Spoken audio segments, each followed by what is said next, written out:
کہنے لگی کامران زندگی میں تو مجھے صحیح طرح سے آپ کا ساتھ نہیں مل سکا، لیکن میں چاہتی ہوں کہ میری آخری سفر پر آپ مجھے اپنے ہاتھوں سے تیار کر کے روانہ کریں۔ یہ بات سنتے ہی میری آنکھوں سے ایک دم آنسو گر پڑے اور میں نے کہا کیوں ایسی باتیں کر رہی ہو، تم جلدی ٹھیک ہو جاؤ گی، ہم گھر چلیں گے، ابھی تو ہمیں اپنے بچوں کی خوشیاں بھی دیکھنی ہیں۔ 4 سال کی شادی شدہ زندگی میں ہم ابھی تک بے اولاد تھے۔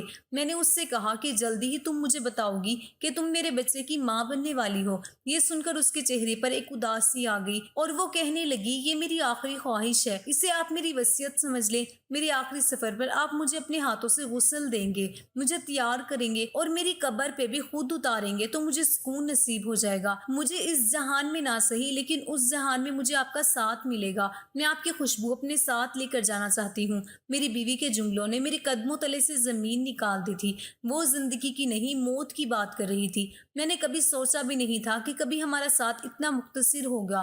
میں نے اسے کہا کہ خدا کے لیے عائشہ ایسی باتیں نہ کرو، تم جلدی ٹھیک ہو جاؤ گی۔ لیکن اس کے بعد اسے جھٹکے لگنا شروع ہو گئے تھے۔ ڈاکٹر نے مجھے کمرے سے نکال دیا تھا۔ پھر کچھ دیر کے بعد جو خبر مجھے سننے کو ملی تھی، میرے سر پر آسمان گر پڑا تھا۔ میری بیوی اس دنیا سے جا چکی تھی۔ وہ میری اور میری بیوی کی آخری ملاقات تھی اور شاید مجھے وصیت کرنے کے لیے ہی زندہ تھی یا پھر مجھے دیکھنا چاہتی تھی، اور مجھے دیکھنے کے کچھ ہی دیر کے بعد ہی اس کی روح اس کا جسم چھوڑ کر چلی گئی تھی۔ حیرت کی بات یہ تھی کہ وہ مجھے دیکھتے ہی پہچان گئی تھی۔ عائشہ کے بوڑھے ماں باپ کا رو رو کر برا حال تھا، جبکہ میرے گھر والے بھی ایک طرف پریشان کھڑے تھے۔ اس طرح ایک جوان لڑکی کا دنیا سے چلے جانا بہت بڑا سانیہ ہوتا ہے، اور وہ بھی اچانک ہی بخار کی وجہ سے۔ مجھے کل رات کو ہی پتا چلا تھا کہ عائشہ کی طبیعت بہت خراب ہے اور آج صبح کی فلائٹ سے میں واپس آ گیا تھا، لیکن اس کے باوجود بھی مجھے اس کا طویل ساتھ نصیب نہیں ہو سکا تھا۔ پتہ نہیں وہ کب سے بیمار تھی، کب اسے بخار ہوا، میرے گھر والے اسے کب ہسپتال لائے، مجھے کسی بھی بات کا علم نہیں تھا۔ ہسپتال کی ضروری کارروائی میرے بھائیوں نے کروائی اور پھر ہم ڈیڈ باڈی لے کر گھر پہنچ گئے۔ میں پوری طرح اپنے حواسوں میں نہیں تھا کہ جب میں نے اپنی بڑی بہن کی آواز سنی۔ وہ کہہ رہی تھی کہ عائشہ کو غسل میں اور اماں مل کر دیں گے، کسی باہر والے بندے کو بلانے کی ضرورت نہیں ہے۔ اچانک ہی مجھے عائشہ کی وصیت یاد آئی اور میں نے فوراً اپنی بہن کو کہا کہ اس کی ضرورت نہیں ہے۔ میں زندگی میں شاید اپنی بیوی کا حق ادا نہیں کر سکا، لیکن اس کی آخری وصیت ضرور پوری کروں گا۔ میں اسے خود اپنے ہاتھوں سے غسل دوں گا اور خود کفن پہناؤں گا۔ یہی اس کی آخری خواہش تھی اور یہ میرا فرض ہے۔ میری بہن نے عجیب سی نظروں سے مجھے دیکھا اور کہنے لگی اس کی کوئی ضرورت نہیں ہے، اب تم اپنی بیوی کو غسل نہیں دے سکتے، وہ مر چکی ہے، تمہارا اس سے کوئی تعلق نہیں رہا۔ دنیا والوں کو پتہ چلے گا تو لوگ ہم پر تھوکیں گے، میں اور اماں مل کر غسل دیں گے، تمہیں پریشان ہونے کی ضرورت نہیں ہے۔ میں نے غصے سے بڑی بہن کو دیکھا اور کہا کہ میں نے کہہ دیا نا، یہ میری بیوی کی وصیت تھی، میں اسے خود غسل دوں گا۔ میرا غصہ دیکھ کر کچھ دیر کے لیے میری بہن خاموش ہو گئی اور پھر پیار سے مجھے سمجھانے لگی کہ دیکھو کامران، یہ مناسب نہیں ہے، یہاں بہت سے لوگ ہیں جو اس بات کا پتنگڑ بنائیں گے، ہماری بہت بدنامی ہوگی۔ آج تک کہیں ایسا دیکھا ہے نہ سنا ہے کہ ایک شوہر نے اپنی بیوی کو غسل دیا ہو۔ میں نے غصے سے کہا کہ مجھے نہ ہی لوگوں کی پرواہ ہے اور نہ ہی اس بات کی کہ یہاں کون کیا کہے گا، میں صرف اتنا جانتا ہوں کہ یہ میرا فرض ہے کہ میں اپنی بیوی کی وصیت پر عمل کروں۔ میں نے بہن کے اور اماں کے نہ چاہتے ہوئے بھی خود عائشہ کو غسل دینے کی تیاری شروع کی اور سب لوگوں کو اس کمرے سے باہر نکال دیا جہاں مجھے عائشہ کو غسل دینا تھا۔ ہر کوئی عجیب عجیب باتیں بنا رہا تھا کہ شوہر کیسے بیوی کو غسل دے سکتا ہے، یہ تو پردیس سے آ کر باولا ہی ہو گیا ہے، کم سے کم اس کی ماں بہن کو ہی اسے روکنا چاہیے تھا۔ لیکن میں نے اپنے کانوں پر ہاتھ رکھ دیا تھا، مجھے کسی کی کوئی آواز نہیں سننی تھی۔ میں نے اس کمرے کا دروازہ بند کر لیا جہاں میں اور میری مرحوم بیوی عائشہ موجود تھے۔ اپنی بہن سے کہہ کر گرم پانی کا انتظام میں کروا چکا تھا۔ میں نے اس سے پہلے بھی اپنے دوستوں کو غسل دیا تھا، اسی لیے مجھے غسل کا طریقہ معلوم تھا۔ میں نے سوچا تھا کہ میں خود اسے غسل دے کر اس کی وصیت کو پورا کر دوں گا، لیکن جیسے ہی میری نظر عائشہ کے چہرے پر پڑی تو میں ایک دم دنگ رہ گیا۔ اس کا چہرہ ہسپتال والا نہیں تھا، بلکہ ایسا لگ رہا تھا جیسے اس کا چہرہ 14ویں کا چاند ہو۔ نہ ہی وہ بیمار لگ رہی تھی اور نہ ہی آنکھوں کے حلقے تھے جو کہ ہسپتال میں واضح دکھائی دے رہے تھے۔ اس کے ہونٹوں پر ایک مدھم سی مسکراہٹ تھی جو محسوس ہو رہی تھی۔ میرا دل بہت تیزی سے دھڑک رہا تھا۔ مجھے اپنی بیوی پر بے ساختہ ہی پیار آ گیا تھا۔ اسے دیکھتے ہوئے مجھے شادی کی وہ رات یاد آ گئی تھی جب میں نے پہلی بار اسے دیکھا تھا۔ اس دن بھی وہ ایسی ہی خوبصورت اور معصوم تھی جیسے کہ اس وقت لگ رہی تھی۔ زندگی نے بہت جلدی ہم دونوں کو ایک دوسرے سے جدا کر دیا تھا۔ میں تو پردیس میں کب سے اس کے ساتھ کا خواہش مند تھا۔ میرا دل وہاں رہ کر بھی عائشہ کو یاد کرتا تھا۔ میں اس کے ساتھ اپنی خواہشات اور خوشیوں کو مکمل کرنا چاہتا تھا۔ میں ہر وقت اپنی چھٹیوں کے دن گنتا تھا کہ کب مہینے گزریں گے اور مجھے 1 مہینے کی چھٹی ملے گی، لیکن کسی کو نہ معلوم تھا کہ میں اتنی اچانک چھٹی لے کر اس طرح آؤں گا کہ مجھے اپنی بیوی کی موت کی خبر سننے کو ملے گی۔ بہت مشکل سے میں نے اپنے جذبات پر پہرا باندھا اور عائشہ کے چہرے پر جھک گیا۔ میں آخری بار اپنی بیوی کو بتانا چاہتا تھا کہ میں اس سے کتنی محبت کرتا ہوں۔ اگر میں نے اس سے جدائی کے کتنے سال کاٹے تھے تو صرف اور صرف اس کے اچھے مستقبل کے لیے ہی کاٹے تھے۔ میری آنکھوں سے مستقل آنسو بہہ رہے تھے۔ پھر میں نے عائشہ کے وجود پر پڑی چادر کو ہٹایا اور جیسے ہی اس پر نظر پڑی میرے حلق سے چیخ نکل گئی۔ مجھے لگا تھا جیسے میں اگلا سانس بھی نہیں لے پاؤں گا۔ کتنی ہی دیر ایسے ہی گزر گئی تھی اور پھر کمرے کا دروازہ بجا تھا۔ میری بہن مجھے آواز دے رہی تھی۔ میں نے اٹھ کر دروازہ کھولا اور انہیں اندر بلایا۔ انہوں نے عائشہ کی وہ چوٹ دکھائی۔ وہ نظریں چرانے لگی۔ میں نے اپنی بہن سے پوچھا یہ سب کیا ہے؟ عائشہ کی یہ حالت کیسے ہوئی؟ انہوں نے میرے کسی سوال کا جواب نہیں دیا۔ ان کا حال تو ایسے تھا کہ جیسے کاٹو تو بدن میں لہو نہیں۔ میرے بار بار پوچھنے پر میری بہن کہنے لگی کہ باہر بہت سارے لوگ موجود ہیں، تم تدفین کا انتظام کرو، اسے اس کی آخری آرام گاہ میں پہنچا کر آؤ، پھر میں تمہیں تمہارے سوالوں کے جواب دے دوں گی۔ آپ ہی کہنے لگی اگر تم ابھی شور مچاؤ گے تو تمہاری بیوی کا تماشا بنے گا، اسی لیے بہتر ہے کہ تم پہلے اسے دفناؤ۔ بڑی مشکل سے اپنی بیوی کا غسل مکمل کیا اور پھر اس کی تدفین کا مرحلہ شروع ہوا۔ جنازہ اٹھا تو گھر سسکیوں سے گونج اٹھا، لیکن مجھے کسی کی آواز سنائی نہیں دے رہی تھی، نہ ہی کسی کا رونا دکھائی دے رہا تھا۔ میرا ذہن پوری طرح مفلوج ہو چکا تھا۔ میں کسی روبوٹ کی طرح کام کر رہا تھا۔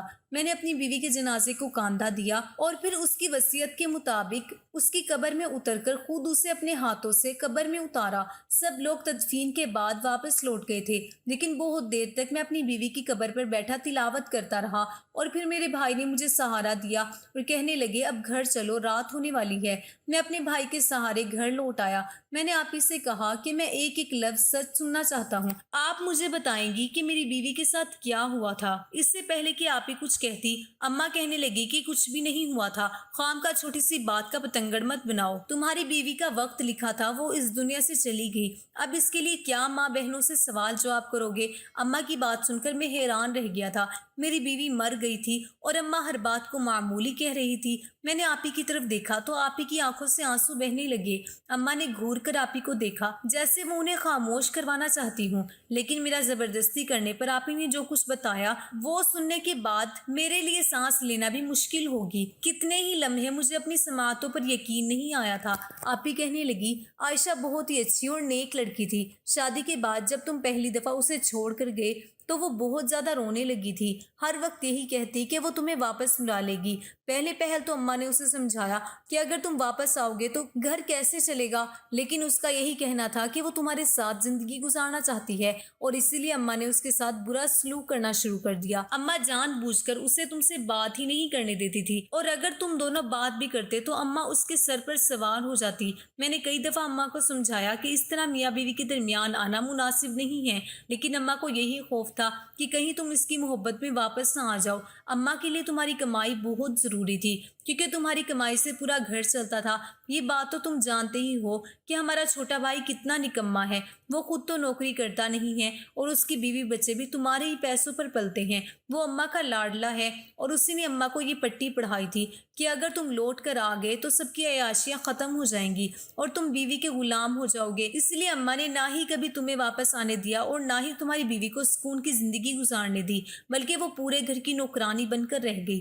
لیکن پھر بھی عائشہ نے کبھی کسی کو برا نہیں کہا، کسی کے خلاف آواز نہیں اٹھائی۔ وہ خاموشی سے سارے گھر کا کام کاج کرتی، وقت وقت پر اپنی نمازیں پڑھتی اور تمہاری واپسی کی دعائیں کرتی۔ ہر بیوی ہی شوہر کا ساتھ چاہتی ہے، اور میری نظر میں عائشہ کا مطالبہ غلط نہیں تھا۔ وہ تم سے شادی کر کے اس گھر میں آئی تھی اور سارے گھر والوں کی وہ مفت میں نوکرانی بنی ہوئی تھی اور خود زندگی کی خوشیوں سے محروم تھی۔ لیکن بات یہی ختم نہیں ہوئی۔ جب تم 1 مہینے کے لیے یہاں آئے تو اماں نے بہت کم وقت میں ہی تم دونوں کو ساتھ گزارنے دیا۔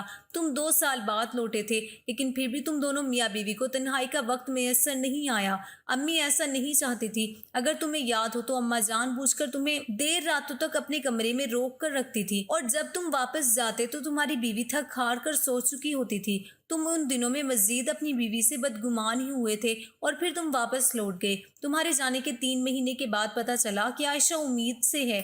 اماں نے یہ خبر ہر کسی سے چھپائی اور عائشہ کو خود ہی ڈاکٹر کے پاس لے گئی۔ اماں نے یہ دکھاوا کیا کہ وہ عائشہ اور اس کے بچے کے لیے بہت فکر مند ہیں۔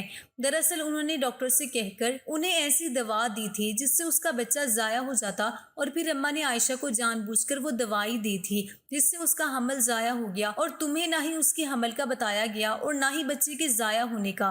اماں نے عائشہ سے کہا کہ تم پردیس میں پریشان ہو جاؤ گے، اس لیے تمہیں ایسی کوئی بات نہ بتائی جائے، اور وہ تمہاری خاطر خاموش ہو گئی۔ لیکن پھر کچھ مہینوں کے بعد اسے پتہ چلا کہ یہ سب کچھ اماں کی وجہ سے ہوا ہے۔ دراصل وہ ڈاکٹر اسے کہیں مل گئی تھی، اور اس ڈاکٹر نے باتوں باتوں میں اس سے پوچھا تھا کہ اس نے اپنا بچہ ضائع کیوں کروایا، اور تب جا کر عائشہ پر یہ حقیقت کھلی تھی کہ اس کا بچہ قدرتی طور پر ضائع نہیں ہوا بلکہ اماں کی وجہ سے ضائع ہوا ہے، اور وہ یہی بات تمہیں بتانا چاہتی تھی۔ لیکن اماں نے اس دن کے بعد عائشہ کے ساتھ زیادتی شروع کر دی، اس ڈر سے کہ کہیں وہ تمہیں سچ نہ بتا دے۔ امی نے اس کے ساتھ مار پیٹ کا سلسلہ بھی شروع کر دیا۔ وہ بیچاری گھر کا کام بھی کرتی اور اماں کی مار بھی سہتی۔ اس کے بوڑھے ماں باپ اسے اپنے ساتھ لے جانا چاہتے تھے، لیکن اماں نے اسے وہاں بھی جانے نہ دیا۔ میں نے اماں کو بہت سمجھایا، لیکن کسی نے میری کوئی بات نہ سنی۔ میں نے ہر ممکن کوشش کی کہ عائشہ کو ان حالات سے بچاؤں، لیکن ناکام رہی۔ میں شادی کے بعد گاؤں میں اپنے گھر میں رہتی تھی۔ میں کبھی کبھار یہاں آتی تو عائشہ کو دیکھ کے میرا دل جل اٹھتا تھا۔ عائشہ بس مار پیٹ کی عادی ہو گئی تھی۔ وہ اپنے حالات سے راضی ہو گئی تھی، کیونکہ اس سے معلوم ہو گیا تھا کہ وہ لاکھ منتیں کرے لیکن تم واپس نہیں آؤ گے، اور پھر دن رات گھر کے کام کاج کرتے کرتے اس سے بخار ہو گیا۔ پتہ نہیں کب سے اسے اندر ہی اندر بخار تھا جو ہڈیوں میں اتر گیا تھا، اور پھر وہی بخار اتنا زور سے آیا کہ اس کے دماغ پر چڑھ گیا، اور اس کے بعد تو جھٹکے لگنے لگے، اور بخار کی وجہ سے ہی اس کا انتقال ہوا۔ لیکن وہ یہاں تک جس حال میں پہنچی ہے اس کے ذمہ دار ہمارے گھر والے ہیں۔ مجھے تو لگتا ہے کہ کہیں نہ کہیں میں بھی اس کی قاتل ہوں۔ یہ کہہ کر آپی زور زور سے رونے لگی، اور مجھے ایسا لگا کہ جیسے کسی نے میرے سر پر چھت گرا دی ہے۔ میں نے حیرت سے اپنی ماں کی طرف دیکھا جو خود اولاد رکھتی تھی، پھر وہ کسی اور کی اولاد کے ساتھ ایسا کیسے کر سکتی تھی؟ اماں کے چہرے کی شرمندگی کے تاثرات دیکھتے ہوئے میں حیران تھا۔ وہ مجھ سے نظریں چرا رہی تھی۔ میں نے بے یقینی سے اماں کو جھنجھوڑا اور پوچھا کہ کیا آپ نے میرا بچہ ضائع کروایا؟ کیا آپ نے میری بیوی کو مارا پیٹا تھا؟ کیا آپ اس کے ساتھ زیادتی کرتی تھی؟ اور اماں کے پاس میرے کسی سوال کا کوئی جواب نہیں تھا۔ میں نے بہت مان سے اپنی بیوی کو اپنے گھر والوں کے پاس چھوڑا تھا، یہ سوچ کر کہ میری ماں اسے بیٹی جیسی محبت دے گی، میرا بھائی اسے بہن سمجھے گا، اور میری کمائی پر وہ عیش کرے گی۔ کچھ وقت میں پیسہ جمع کر کے میں واپس آ جاؤں گا تو پھر ہم اپنا الگ گھر بنائیں گے۔ لیکن مجھے نہیں معلوم تھا کہ میرے پیچھے یہ سب ہوگا۔ اماں ہمیشہ سے ہی میرے چھوٹے بھائی کو مجھ سے زیادہ محبت کرتی تھی، اس کی ہر بات کو اہمیت دیتی تھی، لیکن مجھے یہ معلوم نہیں تھا کہ میرے بھائی اور اس کے بچوں کا مستقبل بنانے کے لیے اماں مجھے اور میری اولاد کو اس طرح نظر انداز کریں گی۔ کیا کوئی ماں اولاد میں اتنا بڑا فرق بھی کر سکتی ہے؟ میری حالت دیکھ کر اماں مجھ سے معافی مانگنے لگی۔ انہیں اندازہ نہیں تھا کہ میری بیوی اس طرح اچانک دنیا سے چلی جائے گی، لیکن میں اپنی ماں کو معاف نہیں کر پایا۔ میں کیسے انہیں معاف کرتا؟ انہوں نے نہ صرف میری بیوی بلکہ میرے بچے کی جان لی تھی، بلکہ انہوں نے تو مجھ سے میرے جینے کی وجہ ہی چھین لی تھی۔ میں کس رشتے پہ اعتماد کرتا، کس کا ہاتھ پکڑتا، کس کے کاندھے پر سر رکھ کر روتا؟ میری ماں اور میرے بھائی نے میری پیٹھ پر خنجر کھوپ دیا تھا۔ میری پردیس کی کمائی کے لیے انہوں نے میرا گھر اجاڑ دیا تھا۔ میں نے فوراً واپسی کے لیے اپنا سامان سمیٹا۔ آپی نے مجھے روکنے کی کوشش کی، لیکن میں نہ رکا۔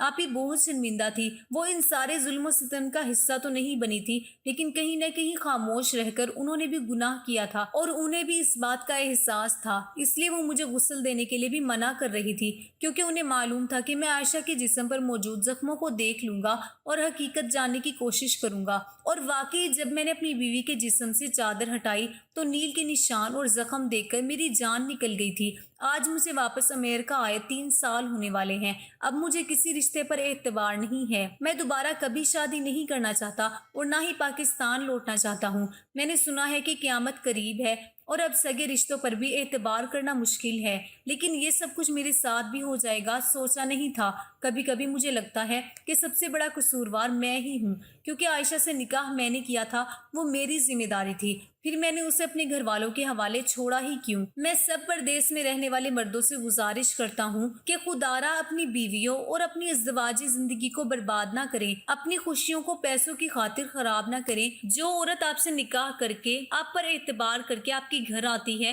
اسے اپنے گھر والوں کے حوالے نہ چھوڑیں۔ تو دوستو، کیسی لگی آپ کو آج کی ہماری کہانی پسند آئی ہے تو ویڈیو کو لائک کریں، چینل پر نئے ہیں تو چینل کو سبسکرائب کریں۔ ملتے ہیں کل کی ایک نئی دلچسپ کہانی کے ساتھ، تب تک کے لیے اللہ حافظ، شکریہ۔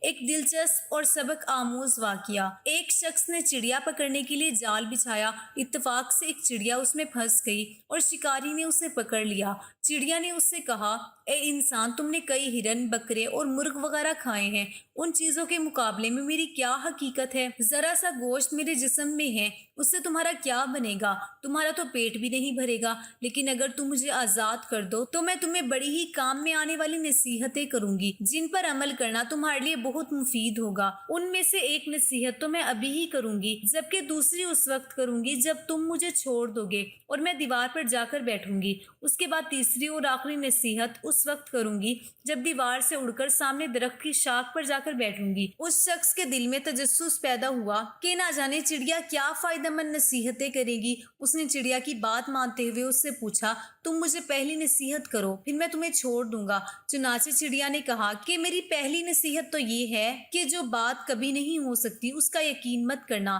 یہ سن کر اس آدمی نے چڑیا کو چھوڑ دیا اور وہ سامنے دیوار پر جا بیٹھی۔ پھر بولی، میری دوسری نصیحت یہ ہے کہ جو بات ہو جائے اس کا غم نہ کرنا۔ اور پھر کہنے لگی، اے بھلے مانس، تم نے مجھے چھوڑ کر بہت بڑی غلطی کی، کیونکہ میرے پیٹ میں پاؤ بھر کا انتہائی نایاب پتھر ہے۔ اگر تم مجھے ذبح کرتے اور میرے پیٹ سے اس موتی کو نکال لیتے تو اس کی فروخت کرنے سے تمہیں اس قدر دولت حاصل ہوتی کہ تمہاری آنے والی کئی نسلوں کے لیے کافی ہوتی اور تم بہت بڑے رئیس ہو جاتے۔ اس شخص نے جو یہ بات سنی تو لگا افسوس کرنے اور پچھتاوا کہ اس چڑیا کو چھوڑ کر اپنی زندگی کی بہت بڑی غلطی کی۔ اگر اسے نہ چھوڑتا تو میری نسلیں سنور جاتی۔ چڑیا نے جو اسے اس طرح سوچ میں پڑے دیکھا تو اڑ کر درخت کی شاخ پر جا بیٹھی اور بولی، اے بھلے مانس، ابھی میں نے تمہیں پہلی نصیحت کی جسے تم بھول گئے کہ جو بات نہ ہو سکنے والی ہو اس کا ہرگز یقین نہ کرنا، لیکن تم نے میری اس بات کا اعتبار کر لیا کہ میں چھٹانک بھر وزن رکھنے والی چڑیا اپنے پیٹ میں پاؤں وزن کا موتی رکھتی ہوں۔